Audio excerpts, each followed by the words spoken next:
dust, He has ransomed me. His grace runs deep. While I was a slave to sin. Seigneur, merci pour ce temps. Merci de bénir, Seigneur, ce temps. Nous voulons partager ta parole et encore prier. Et je te prie, Seigneur, que ta parole, Seigneur, nous fasse du bien pendant ces quelques minutes, au nom de Jésus. Amen. On continue dans un temps, dans notre élan de prière. Nous sommes dans des temps de supplication. La Bible dit dans le livre d'Éphésiens, chapitre 6, si je ne me trompe pas, la Bible dit « Faites connaître en tout temps par des prières et des supplications, n'est-ce pas, vos besoins. » Et puis faites connaître en tout temps par des prières et des supplications. La supplication fait partie aussi d'un monde de prière. Et généralement, lorsqu'on est en train de penser au combat spirituel, aux choses que nous sommes censés faire alors que nous sommes en train de prier pour nos vies, on pense généralement à chasser les démons, on pense à résister, on pense à faire beaucoup de choses de ce genre-là. Et des fois, tout ce dont on a besoin, c'est d'aller au pied du Seigneur et implorer sa grâce et sa miséricorde. Et, n'est-ce pas, supplier. Supplier. La supplication fait encore partie, n'est-ce pas, des choses spirituelles que nous devons faire. C'est Éphésiens chapitre 6, verset 18. La Bible dit « Faites en tout temps par l'Esprit toutes sortes de prières et de supplications. Veillez à cela avec une entière persévérance et priez pour tous les saints. » La supplication fait aussi partie, n'est-ce pas, des choses que nous devons faire pendant que nous sommes en train de prier. Et il y a des fois des moments comme ça où c'est tout ce qu'on est censé faire. Par définition, la supplication, c'est un temps où tu es en train, n'est-ce pas, de demander la même chose avec insistance, avec instance, en train de faire appel à la bonté et la compassion de Dieu qui peut intervenir en ta faveur, n'est-ce pas? Tu fais appel, n'est-ce pas, en sa bonté. Tu dis, Seigneur, la seule chose, n'est-ce pas, que je demande, c'est que tu manifestes en mon égard ta bonté. Que ta bonté t'amène à agir en ma faveur. Là, tu ne vas pas nécessairement avec des arguments ou quoi que ce soit. Tout ce que tu fais, c'est de demander, Seigneur, je suis ton fils, je suis ta fille. J'implore ta bonté. J'implore ta bonté. Manifeste-toi en mon égard. Et par la grâce de Dieu, c'est ce que nous sommes en train de faire pendant ces instants. Ce soir, j'aimerais ici revenir sur les choses dont nous avons parlé la dernière fois, le dimanche passé. Lorsque nous avons prié ensemble, nous étions en train de parler de Daniel, le chapitre 1. Lorsque l'on lit Daniel, le chapitre 1, que je ne veux pas lire ici, on voit l'histoire, comment elle commence pour Daniel, n'est-ce pas, et ses compagnons. 4 jeunes gens qui sont déportés, n'est-ce pas, de leur terre et arrivent dans une terre étrangère. Parce que le roi de Babylone qui a capturé Jérusalem voulait avoir les meilleurs, n'est-ce pas, et les avoir dans sa cour pour le servir. Et Daniel et ses 4 compagnons sont ainsi amenés, n'est-ce pas, à Babylone. Lorsqu'ils arrivent là-bas, n'est-ce pas, on leur ordonne, n'est-ce pas, ou on leur présente les mets du roi. Ils décident, eux, de ne pas manger les mets du roi et ils s'arrangent avec l'intendant du roi pour dire, écoute, nous, on ne peut pas manger ça. Mets-nous à l'épreuve. Si on est de bonnes mines, alors on va continuer à manger ce qu'on mangeait, n'est-ce pas? Sinon, alors tu vas nous tu vas nous forcer à manger les mets que tu présentes à tout le monde. Le monsieur qui était l'intendant du roi avait peur pour sa propre vie parce que sa charge était de prendre soin de ces jeunes gens, s'assurer qu'ils étaient en bonne santé, n'est-ce pas? Et il avait peur que si on remarquait que Daniel et ses compagnons n'étaient pas en bonne santé, on puisse mettre ou placer la faute sur lui ou sur sa tête. Il a donc peur de cette façon, n'est-ce pas? Et il accepte. Après 10 jours, la Bible dit que Dieu a fait grâce à Daniel, n'est-ce pas? Ils étaient en un bon point. Mais au-delà de toutes ces choses, la Bible dit que Dieu a donné à Daniel une intelligence supérieure, n'est-ce pas, à tous les autres qui étaient là dans la cour du roi. 10 fois plus intelligent, 10 fois plus sage. Dieu avait mis Daniel à part, n'est-ce pas, dans cet environnement. Et lorsque nous avons commencé à parler de ces choses, j'ai dit qu'il y a 5 choses que nous pouvons retenir de cette histoire. La première chose que nous retenons de cette histoire, c'est que Dieu n'est pas, n'est-ce pas, ses ustensiles. Dieu, ce n'est pas ses ustensiles, ce n'est pas Dieu ne s'identifie pas aux choses avec lesquelles on le sert. Pourquoi on le dit? Parce que lorsque on commence ce chapitre, la Bible dit que le roi de Babylone a capturé Jérusalem et il est même entré dans le temple. Et il a pris les ustensiles du temple et il est parti avec. Les mêmes ustensiles du temple qui plus tôt, n'est-ce pas, ont causé la mort d'une personne. La mort de Uza. Souvenez-vous de l'histoire, n'est-ce pas, où à l'époque de David, on est en train de transporter l'arche de l'Alliance vers la maison, je crois, d'Abinadab, si je ne me trompe pas, pour aller avec ailleurs. Et lorsque l'arche voulait tomber, Uza, pensant vouloir aider Dieu, vient pour toucher l'arche. Et il meurt sur le coup. Il meurt pourquoi? Parce que Dieu avait donné l'ordre, n'est-ce pas, que seuls les sacrificateurs et le souverain sacrificateur aient le droit de toucher, de manipuler les choses du temple. En particulier l'arche de l'Alliance, qui était l'endroit où Dieu venait se rencontrer avec son peuple, avec le souverain sacrificateur. Uza est mort sur le coup. Souvenez-vous de l'histoire qui s'est passée encore un peu plus tôt, lorsque on capture l'arche de l'Alliance. N'est-ce pas? Ça, c'est à l'époque de Samuel, lorsque Samuel venait de naître, n'est-ce pas? On capture l'arche de l'Alliance par les Philistins. L'arche s'en va quelque part. On le met, n'est-ce pas, dans le temple de Dagon. On le met dans le temple de Dagon. Mais l'arche a été capturée. Lorsque l'arche a été ainsi capturée, dans tout Israël, ça a fait un choc. Et je me souviendrai toujours de ces prédications du pasteur Astom. C'est une des premières prédications que j'ai entendues de lui il y a très longtemps. Et il disait, l'arche, ce n'est pas Dieu. L'arche, ce n'est pas Dieu. Les gens d'Israël ont cru que parce que l'arche était avec eux, alors ils sont devenus invincibles. Ils n'avaient pas compris qu'ils avaient l'arche, mais ils n'avaient pas Dieu. Le problème, c'est que ce peuple était en train de se méconduire, n'est-ce pas? Ne marchait plus selon les voies du Seigneur. Et ils ont pensé que parce que l'arche est là, on va toujours gagner. Parce que toutes les fois avant, quand l'arche s'est présentée, donc c'était la prise de finition. Peu importe ceux qui étaient devant nous, ont remporté la victoire. L'arche n'est pas Dieu. Et cette fois-là, on les a battus, on les a sérieusement battus. On a même pris l'arche, on est parti avec.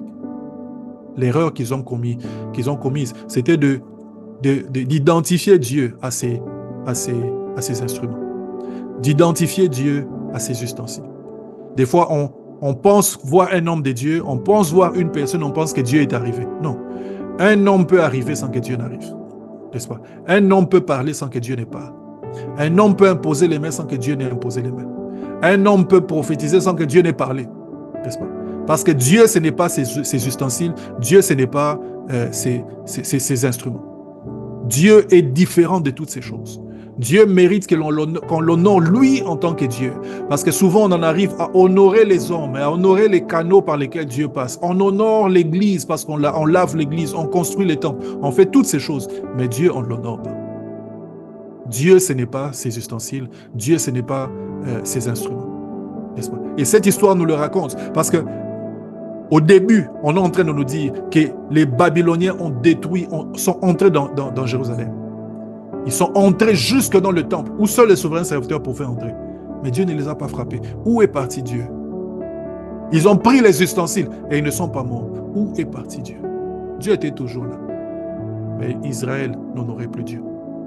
Donc Dieu ne se trouvait plus dans toutes ces choses. Il fallait qu'Israël sache que Dieu ne se trouve pas dans ses instruments. Il ne se trouve pas là-dedans. Vous voyez? La suite de l'histoire, c'est que vous lisez à l'époque des Philistins, n'est-ce pas, et à l'époque de Samuel, n'est-ce pas, c'est que même dans le temple de Dagon, les divinités, n'est-ce pas, étrangères s'inclinaient devant l'arche de l'Alliance, que toute la contrée était frappée, n'est-ce pas, d'hémorroïdes, n'est-ce pas. Dieu continuait à être là, mais pour Israël qui l'avait déshonoré, Dieu devait leur montrer que je ne suis pas dans les instruments. Vous honorez les instruments plus que vous ne m'honorez moi. Dans la Bible dit que ce peuple m'honore des lèvres, mais son cœur n'y est pas. Ce peuple m'honore des lèvres. Lorsqu'on honore Dieu avec notre cœur, il peut le sentir. Lorsqu'on honore Dieu, n'est-ce pas, et qu'on l'adore, n'est-ce pas, sincèrement, il peut le sentir. Lorsqu'on le fait religieusement, Dieu aussi le sait. Dieu aussi le sait, n'est-ce pas? Voilà pourquoi une des grandes décisions que nous devons prendre dans notre marche avec le Seigneur, c'est de l'honorer réellement avec tout notre cœur. Avec tout notre cœur. C'était la première chose que nous avons apprise. La deuxième chose, n'est-ce pas, c'est que les difficultés peuvent arriver dans la vie d'un chrétien. Les difficultés peuvent arriver. Les 4 amis de Daniel, c'était certainement des personnes pieuses. Et ces jeunes gens devaient être, n'est-ce pas, de la classe élevée, n'est-ce pas, d'Israël. Des personnes qui avaient l'habitude, n'est-ce pas, d'être dans un environnement d'honneur, n'est-ce pas. Mais on vient à détruire Jérusalem. Jérusalem qui est la ville de paix, qui est l'endroit où Dieu avait décidé d'habiter, n'est-ce pas, pour toujours. On vient détruire Jérusalem. Ces jeunes gens avaient donné leur vie à Dieu, n'est-ce pas? C'était des personnes consacrées au Seigneur. Mais malgré leur consécration, ils ont non seulement vu la ville, n'est-ce pas, qui est la ville de Dieu, être détruite, Ils ont vu le temple, n'est-ce pas, où les ustensiles du Seigneur étaient, là où on adorait le seul vrai Dieu, être envahis, n'est-ce pas, être pillés. Mais aussi, ils se sont vus eux-mêmes être déportés, pris comme des esclaves, loin de leur famille, loin de tout ce qu'ils avaient, loin de tout. Ils se sont retrouvés à Babylone, n'est-ce pas? Eux, les jeunes gens qui honoraient et qui aimaient le Seigneur, sans famille et sans rien, et devaient vivre dans cet endroit-là. Les difficultés peuvent arriver. Peu importe qui nous sommes, peu importe le nombre d'années que nous avons passé avec Dieu, n'est-ce pas, les difficultés peuvent arriver. Le livre de Daniel nous montre que la persécution et les difficultés peuvent aussi nous arriver. Nous pouvons être vraiment consacrés, mais vraiment passer par la vallée de l'ombre de la mort. Les difficultés peuvent arriver. Et quand David parle, n'est-ce pas, dans le psaume chapitre 23, il dit « Quand je traverse la vallée de l'ombre de la mort, je sais que tu es avec moi. » David n'est pas en train de dire, quand je traverse la vallée de l'ombre de la mort, tu m'enlèves de la vallée de l'ombre. Non, non, il dit, je la traverse. Je suis vraiment en train de traverser la vallée de l'ombre de la mort.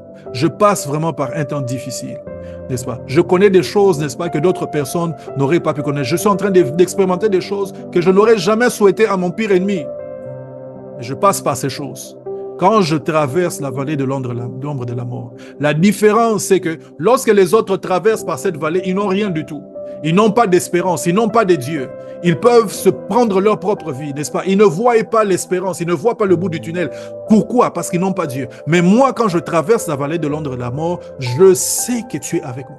C'est ça la différence. Parce que je sais que je suis avec Dieu. Il y a une issue, n'est-ce pas, au bout du tunnel. Il y a une issue. Ça ne durera pas toujours. La Bible est en train de dire, n'est-ce pas, que la souffrance peut durer toute une nuit. N'est-ce pas? Mais la joie peut arrivera le matin. Ah, je suis en train de traduire de l'anglais. Tu peux souffrir toute une nuit, mais le matin poindra un jour. Quand je traverse la vallée de l'ombre de la mort. La troisième chose que nous avons apprise, c'est que c'est lui qui se met à part pour Dieu. Dieu aussi le met à part. C'est lui qui se met à part pour Dieu. Dieu sait aussi le mettre à part. Quand Daniel et les autres arrivent, n'est-ce pas, dans cet endroit, ils ont décidé de ne pas faire semblant et de vivre une vie comme les autres là-bas à Babylone. Même là où personne n'était en train de les voir. Même là où ils pouvaient risquer leur propre vie en vivant leur vie normalement. Ils ont décidé de vivre selon les voies du Seigneur. Et la Bible dit, ils ont décidé de ne pas se souiller avec les mets du roi. N'est-ce pas? Alors que tout le monde considère les mets du roi comme un honneur. Eux, ils ont considéré les mets du roi comme une souillure. Pourquoi? À cause du Dieu qu'ils étaient en train de servir. À cause du Dieu qu'ils étaient en train de servir. Ils ont regardé l'honneur qu'on leur donnait comme étant une souillure. Ils ont dit non, nous n'allons pas manger ça. Ils ont refusé. Ils ont décidé de se mettre à part pour Dieu. Ils ont décidé, n'est-ce pas, qu'on puisse leur pointer du doigt et dire, voici ces gens, ce sont des orgueilleux. Pour qui ils se prennent de se comporter de cette façon? Nous tous, on est en train de faire comme ça. Vous pensez que vous êtes les seuls qui devaient agir, je ne sais pas moi. Comme on dit, n'est-ce pas, dans notre pays, au Congo, n'est-ce pas, est-ce que c'est vous qui allez arranger ce pays? N'est-ce pas? Quand quelqu'un décide de vivre différemment, c'est toi tu penses que tu es la personne qui va arranger ce pays. Oui, je pense que je vais arranger ce pays. Je pense que je vais arranger ce pays. Ils ont décidé de ne pas se souiller avec les mets du roi. La conséquence, c'est que Dieu les a mis à part. La Bible dit que Dieu leur a donné une sagesse supérieure à tous ceux qui étaient là. Ils étaient plus sages. On les a trouvés 2 fois plus sages, ou plusieurs fois plus sages. On les a trouvés plus sages que les autres satrapes, que les autres jeunes gens.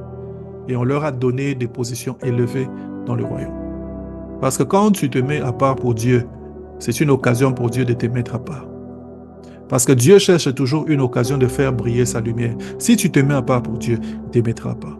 La 4e chose que nous avons vue, c'est qu'on peut vivre en tant que chrétien dans un milieu hostile. On peut être chrétien et vivre dans un milieu hostile. Je veux revenir là-dessus. Et la 5e chose, c'est que nous avons dit, et même dans les milieux hostiles, Dieu est avec nous. Ce sont 5 choses que nous pouvons apprendre de ce texte. Daniel chapitre 20. On peut être dans un milieu hostile. Tu peux vivre dans un endroit qui est un milieu hostile. Mais même dans ces milieux hostiles, Dieu est avec nous. Alors parlons du milieu hostile. Il y a 4 types de milieux hostiles que l'on peut vivre. Le premier peut être un milieu hostile sur le point de vue spirituel. Sur le point de vue spirituel. On parle ici d'une hostilité, n'est-ce pas, qui se passe à cause des pressions que l'ennemi, le diable, est en train de faire. La Bible dit, votre adversaire, le diable, rôde autour de vous. Quand Pierre est en train de parler ainsi, il identifie le diable comme notre adversaire. Si tu ne le savais pas, tu as un adversaire qui rôde autour de toi. Il n'a pas demandé ta permission pour commencer à rôder autour de toi. Ta simple existence, n'est-ce pas, est une raison pour lui de s'opposer à toi.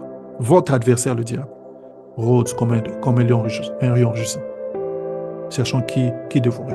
Quand la Bible parle dans le livre d'Apocalypse, n'est-ce pas, de la chute du diable, la Bible dit « Malheur à la terre » parce que le diable est descendu avec une ardente colère. Si tu ne sais pas que le diable est descendu avec une ardente colère, tu vivras n'importe comment, tu vivras comme si rien n'était. Mais quand tu es conscient ou consciente que le diable qui est sur la terre n'est pas venu avec des intentions, n'est-ce pas, de te faire du bien, et qu'il est venu en colère avec l'objectif de te détruire. Le voleur ne vient que pour égorger, détruire, n'est-ce pas, tuer. N'est-ce pas? La Bible dit dérober, égorger, tuer. Que la Bible, si tu ne comprends pas que le diable n'est venu qu'avec des intentions de destruction, alors tu vivras n'importe comment. Nous sommes dans un environnement hostile spirituel. Et c'est ce que Daniel était en train de vivre, n'est-ce pas? Étant à Babylone, Daniel ne se trouvait pas dans un environnement normal. Daniel se trouvait dans un environnement hostile. Il y avait beaucoup de choses pour le décourager. Il y avait beaucoup de pression sur le point de vue spirituel. Babylone, c'était un environnement spirituel. C'était un environnement où il y avait beaucoup de sorcellerie, beaucoup de magie qui était en train de se passer à cet environnement-là. N'est-ce pas? Des divinités qui étaient invoquées. Or, ces divinités, nous savons que ce sont des esprits. Et généralement, dans le monde spirituel, et ça je le dis pour nous, pour comprendre les choses, généralement dans le monde spirituel, la plus grande puissance mondiale est généralement une puissance où il y a beaucoup d'activités spirituelles. Toutes les grandes puissances mondiales, toutes les nations, les royaumes qui deviennent des grands royaumes, des grandes puissances, ce sont des endroits où il y a des fortes activités spirituelles. Et Babylone, en ce moment, c'était l'apogée, n'est-ce pas, dans cette région du monde. L'hostilité peut être une hostilité spirituelle. Tu peux être dans un environnement hostile physique, n'est-ce pas, où des hommes, n'est-ce pas, se positionnent contre toi. Se positionnent contre toi. Ça existe qu'il y ait des gens qui aient des mauvaises intentions sur nous, n'est-ce pas? Ça existe. Tu commences une carrière, tu es en train de vivre ta carrière normalement, mais il y a quelqu'un qui sait gérer, sans peut-être le dire à tout haut, mais à ne dire que des mauvaises choses sur toi. À ne parler qu'en mal sur toi, à faire tout pour que tu échoues. La personne est à côté de toi, mais tout ce qu'elle fait, c'est dans le but de te détruire. Même quand tu fais quelque chose de bien, elle te cherchera à tourner les choses contre toi.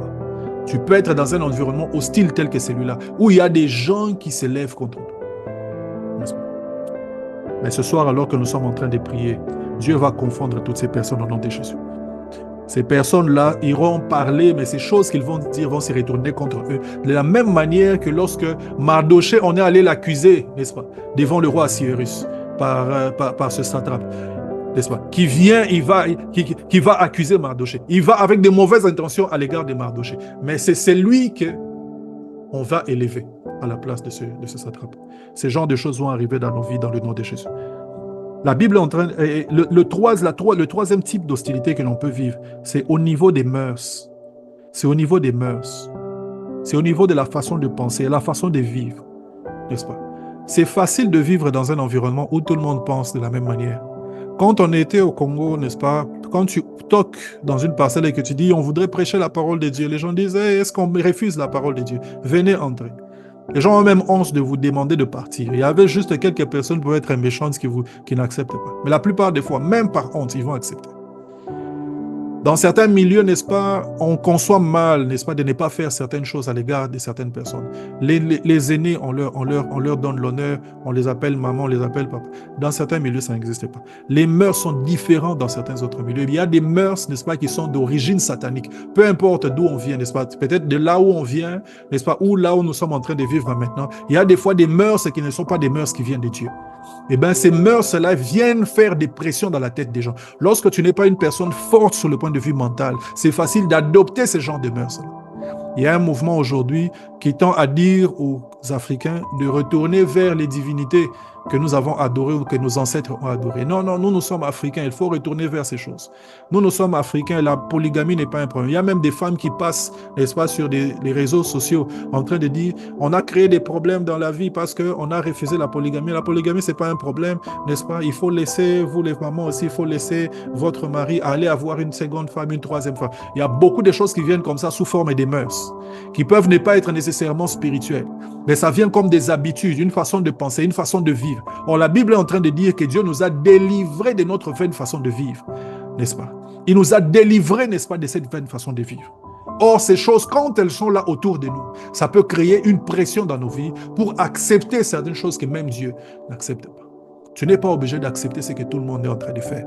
Tu n'es pas obligé de dire ou de parler comme tout le monde est en train de parler. Nous ne sommes pas obligés de nous aligner à ce que tout le monde est en train de faire. Nous ne sommes pas obligés, n'est-ce pas, de légitimer, n'est-ce pas, l'homosexualité. Nous ne sommes pas obligés de le faire. Nous ne sommes pas obligés d'accepter, n'est-ce pas, l'épidémie de divorce qu'il y a dans les milieux chrétiens et parmi les jeunes. Nous ne sommes pas obligés d'accepter cela. Nous ne sommes pas obligés d'accepter, n'est-ce pas, l'immoralité sexuelle comme quelque chose de normal. Nous ne sommes pas obligés d'accepter cela. Nous n'accepterons pas cela. Nous ne sommes pas obligés d'accepter, de tolérer toutes ces choses que le monde est en train de faire et qu'il est en train de normaliser. Et des fois, même que dans les églises, on est en train d'accepter, nous ne sommes pas obligés d'accepter ces choses. Ce sont des pressions sur le point de vue de mœurs. Ça crée un environnement hostile. Lorsque tu n'es pas fort ou tu n'es pas forte, il y a beaucoup de gens qui tombent. La Bible est en train de parler de Lot et la Bible est en train de dire, n'est-ce pas, que Lot, ce juste, était tourmenté par des choses qu'il voyait et qu'il attendait. Lorsque tu as l'habitude de voir et d'entendre les mêmes genres de choses, ces mêmes genres de mauvaises choses, c'est facile à un moment donné de se dire, mais il n'y a rien de mal. Mais rien de mal. Aujourd'hui, à cause de la pression qu'il y a eu au sujet de l'homosexualité et du transgenrisme, il y a beaucoup de pasteurs qui sont tombés là-dedans. Il y a toute une communauté aux États-Unis, n'est-ce pas, la communauté méthodiste, n'est-ce pas, qui est complètement en train de se désintégrer parce qu'ils ont accepté, ils ont commencé à accepter l'homosexualité. Il y a eu une forte division, je crois, l'année passée ou il y a 2 ans. Une forte division, il y en a qui sont partis, surtout ceux qui viennent d'Afrique et des pays en voie de développement. Là-bas, aux États-Unis et l'Europe, la plupart des pasteurs ont accepté, n'est-ce pas, non seulement de bénir les mariages homosexuels, mais même de consacrer des pasteurs homosexuels parmi eux. Quand la pression est forte dans la société, sur le point de vue des mœurs, même l'Église, si elle n'est pas forte, cède à ces gens. C'est un milieu hostile. Eh bien, nous sommes comme Daniel à Babylone. Nous sommes des Daniel à Babylone, dans des milieux hostiles. Mais nous n'allons pas fléchir. Nous ferons comme Daniel, n'est-ce pas? Nous ne mangerons pas les mets du roi. Nous ne mangerons pas ce que les autres sont. Nous ne ferons pas ce que les autres sont en train de faire. La pression peut être forte. Nous n'accepterons pas cela. Et quatrièmement, l'hostilité peut venir sur le point de vue, n'est-ce pas, de la foi. Sur le point de vue de la foi. Sur le point de vue de ce que nous croyons. Sur le point de vue de la chrétienté elle-même. Du sens de ce que c'est d'être sauvé. L'hostilité peut venir de là. Et ça, c'est quelque chose particulièrement qui est en train de se passer dans le milieu des églises. Et surtout quand on ne voit plus la main de Dieu. Surtout quand dans l'église, on n'a plus la flamme dans l'église. Surtout quand ce genre de situations se passent. Les gens commencent à ressentir la pression d'abandonner leur foi. Commencent à ressentir la pression de changer ce en quoi ils sont en train de croire. Commencent à ressentir la pression, n'est-ce pas, de faire comme tout le monde. Commencent à ressentir la pression de se taire et de ne pas proclamer ce en quoi ils croient. La pression vient au niveau de la foi. On commence à ressentir la pression, n'est-ce pas, d'abandonner la foi, de la laisser partir. Eh bien, nous avons décidé, nous, d'être comme Bartimée. La Bible, quand elle parle de Bartimée, dit que c'était un aveugle qui était assis au bord du chemin. Et il a entendu dire que Jésus était en train de passer par là. Pour Bartimée, c'était une opportunité qu'on ne manque pas. C'était une opportunité qui arrive une seule fois dans la vie, parce qu'il n'était pas sûr que cette opportunité arrivait. Étant aveugle, il n'a aucun moyen d'aller chercher Jésus là où il se trouve. Il est obligé de rester au bord du chemin et continuer à mendier. Mais cette fois-là, par bonheur, Jésus passe devant lui. Il s'est dit, c'est aujourd'hui ou jamais. Lorsque Bartimée se lève, il faut commencer à crier « Fils de David, aie pitié de moi ». La Bible dit que la foule qui regardait Bartimée comme un moins que rien a commencé à le faire taire. A commencé à dire, les gens comme toi, on ne veut pas t'entendre. Eh bien, bientôt dans ce monde, on va commencer à dire, les chrétiens, on ne veut pas vous entendre. D'ailleurs, ces choses ont déjà commencé. Quand on dit qu'on est chrétien, les gens considèrent ça comme une tare. Il y a des gens qui déclarent haut et clair, ils disent que la foi judéo-chrétienne, c'est quelque chose que l'on doit enlever, n'est-ce pas? Lorsqu'ils citent ça dans leur discours, ils sont en train de dire ces valeurs sont des valeurs judéo-chrétiennes. Et quand ils disent ça, c'est pas pour dire des bonnes choses. Ils disent que ce sont des valeurs judéo-chrétiennes, des choses dépassées que l'on doit laisser passer, qu'on doit abandonner. Cette foi qui nous amène à aimer notre prochain. Cette foi qui nous amène à nous sacrifier pour les autres. Cette foi qui nous amène, n'est-ce pas, à donner de ce que nous avons comme substance. Cette foi qui nous amène, n'est-ce pas, à dire aux autres qu'il y a une éternité, n'est-ce pas, à passer. N'est-ce pas? Et que nous devons rendre compte à Dieu. Cette foi-là, c'est cette foi qu'on est en train de dire, il faut qu'on bannisse cela de la société. La pression est forte aujourd'hui pour faire taire les Bartimée. Pour dire aux chrétiens aujourd'hui, comme on disait à Bartimée, tais-toi, tais-toi, on ne veut pas t'entendre, on ne veut pas vous entendre. On ne veut pas savoir ce que vous êtes en train de dire. À moins que vous n'échangiez de messages. À moins que vous ne commenciez à dire ce qu'on veut que vous puissiez dire. À moins que vous dites ce que nous voulons que vous disiez. Alors taisez-vous. Eh bien, ça, c'est un environnement hostile. Une pression sur notre foi. Une pression sur ce sur quoi nous croyons. Une pression sur comment nous sommes en train de croire. Une pression sur notre existence en tant qu'hommes et femmes de foi. C'est un environnement hostile. Mais comme Bartimée, nous n'allons pas nous taire. La Bible dit, lorsque les gens ont voulu faire taire Bartimée, il a crié 2 fois plus fort, jusqu'à ce que Jésus l'a entendu. Eh bien, nous crierons aussi 2 fois plus fort. Peu importe l'hostilité dans laquelle nous nous trouvons, nous crierons encore 2 fois plus fort. Nous crierons 2 fois plus fort. Nous ne cesserons pas ce que nous sommes en train de faire. Et le monde va nous entendre. Et ce soir, j'aimerais que nous puissions prier. Nous allons prendre environ 5 à 10 minutes pour prier. Nous allons prier pour nous-mêmes. Parce que nous sommes dans un environnement hostile. Tu vas dire à Dieu, Seigneur, donne-moi la force de résister. Tu vas dire à Dieu, donne-moi la force de tenir. Lorsque des choses seront en train de venir, donne-moi la force de tenir. Lorsque des gens seront là en train de me dire que je dois arrêter ce que je suis en train de faire, donne-moi la force de tenir. Donne-moi la force d'avancer comme tes serviteurs, les apôtres, n'est-ce pas, l'ont fait. Donne-moi la force de tenir comme ceux qui ont accepté, n'est-ce pas, d'aller devant les lions, n'est-ce pas, devant les magistrats. Donne-moi la force de tenir. Donne-moi la force de tenir en toutes circonstances. Que je ne rejette pas ma foi. Que je n'embrasse pas, n'est-ce pas, les mœurs du monde. Donne-moi la force de tenir. Que je sois un Daniel, même si que je sois un Daniel à Babylone. Jamais que tu élèves la voix. Prie le Seigneur pendant ces instants. Élève la voix, prie le Seigneur. Seigneur notre Dieu, merci pour ce soir. Merci pour ce temps de prière. Merci pour le temps que tu nous as donné ensemble. Il est doux, agréable pour les frères de demeurer unis ensemble, car c'est là que tu envoies la bénédiction. Il y a un endroit où la bénédiction arrive certainement, c'est quand nous sommes ensemble. Ce soir, nous sommes bénis et nous recevons cette bénédiction dans nos vies. Seigneur, que ce soit sous la forme de prospérité spirituelle, de prospérité, Seigneur, dans la santé, prospérité matérielle ou quoi que ce soit que toi, tu nous as donné, nous les recevons au nom de Jésus. Te disons merci. Merci pour l'exaucement de nos prières, voilà nos prières.